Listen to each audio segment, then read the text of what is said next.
центре главного японского острова Хансю, в милой пасторальной префектуре Мии, есть симпатичный и несколько сонный городок Ига со славной таинственной историей. Дело в том, что в Средневековье он был одним из главных оплотов ниндзя, загадочных шпионов и диверсантов, мастеров гибридной войны в ее феодальном варианте. Главным занятием таинственных воинов, синоби, как их называют в Японии, прошлого из Ига, было наемничество. Горстка ниндзя могла тихо проникнуть в неприступную твердыню. Они шпионили, выведывали планы операций и, конечно, убивали. Одна из самых известных историй про синоби рассказывает, как погиб знаменитый военачальник эпохи феодальной раздробленности Уэсуги Кэнсин. Ниндзя пробрался в выгребную яму под отхожим местом в замке князя. Когда Кэнсин пришел в уборную, чтобы справить большую нужду, он был пронзен мечом убийцы. Причем, согласно этой истории, ниндзя провел среди вонючих испражнений 3 дня, дожидаясь, пока князь вернется из дальней поездки. Впрочем, далеко не всем легендам о таинственных воинах Японии стоит верить. Молва приписывала им искусство летать по воздуху и проходить через стены, неуязвимость для стрел и мечей. Когда первый объединитель страны Ода Нобунага бросил свою армию, чтобы захватить крепость ниндзя и уничтожить всех синоби, рассказывали, что ему так и не удалось это сделать, потому что древние воины якобы обратились в воронов и улетели из осажденного замка. Не исключено, что многие из этих историй распространяли сами синоби, поскольку это создавало вокруг них ореол неуязвимости и ужаса, значительно повышая суммы заключаемых контрактов. Ниндзя бегут в город. В современной Японии вокруг ниндзя строится целая развлекательная индустрия. В Ига находится множество туристических объектов, связанных с историей древних воинов. Ежегодно маленький городок посещает 30 тысяч туристов. Здесь находятся музеи ниндзя, шоу, даже школы. Впрочем, о серьезном обучении речь не идет. Так, в одной из школ, в основе программы обучения, стоит способность человечества избегать любых проблем, как говорится в программе, естественная приспособляемость и выживание рода человеческого.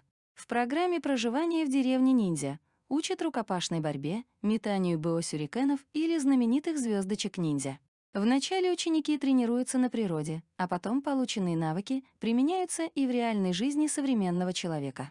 Вам необходимо быть максимально вежливым, но никогда не терять бдительности, говорится в программе школы. Ученики получают аутентичную униформу ниндзя, а по окончании обучения их ждет небольшой экзамен, за прохождение которого им выдают сертификат о пройденных курсах. Полная программа длительностью в 1 неделю стоит около 100 тысяч йен, примерно $900, один урок — 10 тысяч йен. Большая популярность среди туристов позволяет платить современным ниндзя зарплату до $85 тысяч в год. Вот только у местных властей есть одна проблема. Желающих работать в этой индустрии все равно с каждым годом становится все меньше. Как рассказал мэр города Ига Сакай Акамото, в Японии очень низкий уровень безработицы и очень высокая средняя зарплата, почти $120 тысяч. Поэтому найти исполнителей ниндзя на зарплату $85 тысяч, которые к тому же согласились бы жить почти круглый год в небольшом провинциальном городке, совсем не так много. Сегодня мы очень много работаем над продвижением ниндзя-туризма. Например, с конца апреля до начала мая мы проводим фестиваль ниндзя. Это большое и интересное событие, привлекающее все больше гостей, но в последнее время я чувствую, что этого недостаточно, сказал градоначальник в интервью американскому радио. Долгое время на эту работу устраивались потомки настоящих ниндзя, которые передавали ремесло от поколения к поколению. Однако современная молодежь потомков предпочитает переезжать в большие урбанизированные города, такие как Киото или Токио, где можно получить образование, комфорт и хорошо оплачиваемую работу в крупных японских корпорациях. Только в прошлом году из города с 90-тысячным населением уехало почти 1000 жителей. Власти Ига осознают проблему, однако самостоятельно решить ее не в силах. Тяжелым положением ниндзюцу озаботилось даже центральное японское правительство, которое планирует принять надбавки к зарплате исполнителей ниндзя и построить в Ига второй музей в надежде привлечь больше рабочих и туристов. Однако хватит ли этих мер или нет, чтобы остановить отток мастеров синоби, пока непонятно. Где еще туристов обучают тайным искусствам древности? Курсы, подобные обучению ниндзя в Ига, сейчас распространены по всему миру. Это часть глобального современного тренда построения бизнеса на основе древних легенд. К примеру, своей обучающей программой славится всемирно известный Шаолинь, китайский буддийский монастырь, в котором обучают монахов-воинов, владеющих кунг-фу. Сейчас в Шаолине существует школа боевых искусств, которую за 26 лет прошли более 167 тысяч человек из 98 стран и регионов. Прайс-лист заведения поражает своей проработанностью. Там есть детские и взрослые курсы длительностью от недели до нескольких месяцев. Для китайцев $300 в месяц, для иностранцев $800. Годичные курсы с проживанием на территории монастыря от $2800, а также трехлетние, пятилетние и восьмилетние курсы, которые дают степень мастер Шаолиня, позволяющая быть инструктором, судьей в соревнованиях и даже актером и постановщиком боевых сцен в кино. Похожие школы существуют во многих других странах мира. Так, в США, Аргентине и Австралии обучают ковбойскому мастерству. В современном мире культурное наследие легко переплетается с бизнесом, который живет по принципу «клиент всегда прав». И если он хочет отдать деньги за ощущение себя, часть определенной культурной традиции, то бизнес с радостью дает ему такую возможность. Известный образ скрытного убийцы прочно вошел в нашу жизнь и стал использоваться в играх, книгах, фильмах. Безусловно, образ претерпел изменения в угоду зрелищности, но каким именно он был изначально? Сильно ли поменялся? Как именно выглядел настоящий ниндзя и какие задачи выполнял? Ниндзя — воины тьмы, беспощадные, таинственные, появившиеся в период распри между правителями, ставшие диверсантами, непревзойденными шпионами и воителями, не знающими жалости, обладающие почти нечеловеческими способностями. Они не остановятся ни перед чем, чтобы выполнить задание. Рассказываю, как самые эффективные воины феодальной Японии сначала оказались не нужны, а потом и вовсе исчезли. Ниндзя — скрывающийся человек. Ниндзя в современном понимании появились более 900 лет назад, но когда именно, неизвестно. До нас дошли лишь описания из книг средних веков, и то не целиком. Изначально ниндзя были монахами-скитальцами родом из Китая. В Китае в VII веке буддизм был главенствующей религией. Монахи-буддисты делились на второй группы — тех, кто жил в монастырях, и тех, кто странствовал, проповедуя взгляды. Странствующие монахи проникали все дальше по стране и выходили за ее пределы в Корею, Вьетнам, Японию. Таким образом, многие монахи из Китая приносили буддизм в другие страны. Многие, а может быть даже все, школы японского буддизма были позаимствованы у аналогичных китайских школ. Но в Японии буддизм смешивался с местными верованиями и претерпевал некоторые изменения. В IX-X веках все больше обычных крестьян примыкали к бродячим монахам. Учение японских монахов-отшельников называли сюгендо. Оно включало в себя медитацию, искусство заклинаний, ритуальные позы и жесты и частично боевые искусства. Именно эти общины в будущем превратились в ниндзя. Превращение общин в ниндзя способствовали политические события. С XI до XVII века в Японии продолжались междоусобные войны. Чтобы продумывать свои действия наперед, командирам нужно знать планы противника, а для этого нужны разведчики, которые могут не только разведать, но и быстро доставить информацию.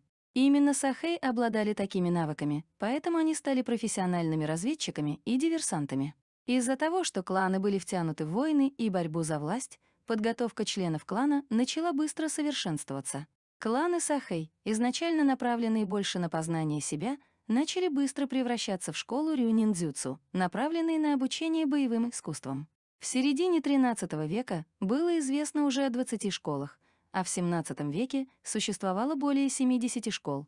Средневековые книги японских авторов, описывающие события XV-XVII веков, пестрят упоминаниями о действиях ниндзя. Большинство кланов находилось в провинциях Ига и Кага в центре Японии.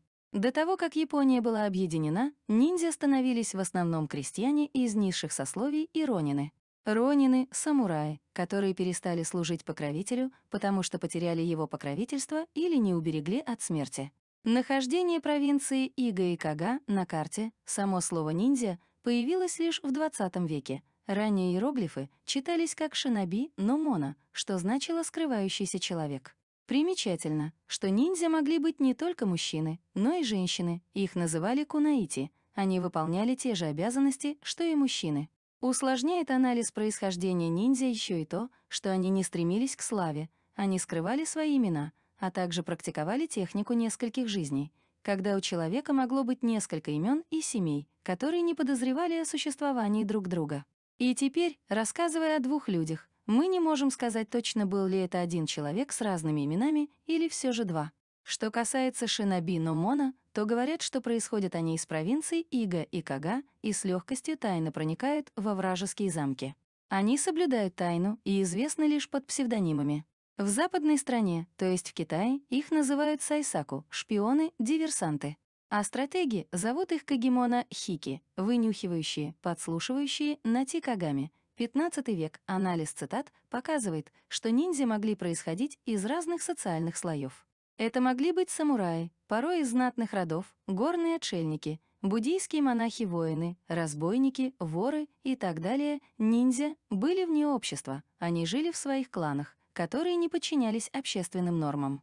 Внутри этих кланов постепенно сложилась специальная дисциплина, главной целью которой стало изучение наилучших способов незаметного проникновения в ряды противника, а также выведывание его тайн и сокрушение изнутри.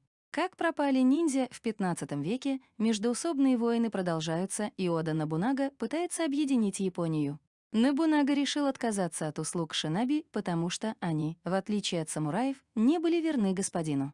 В мире ниндзя главным являлся лишь его клан, а наниматель был просто временным работодателем, которого этот же ниндзя может убить, потому что получит заказ от кого-то другого.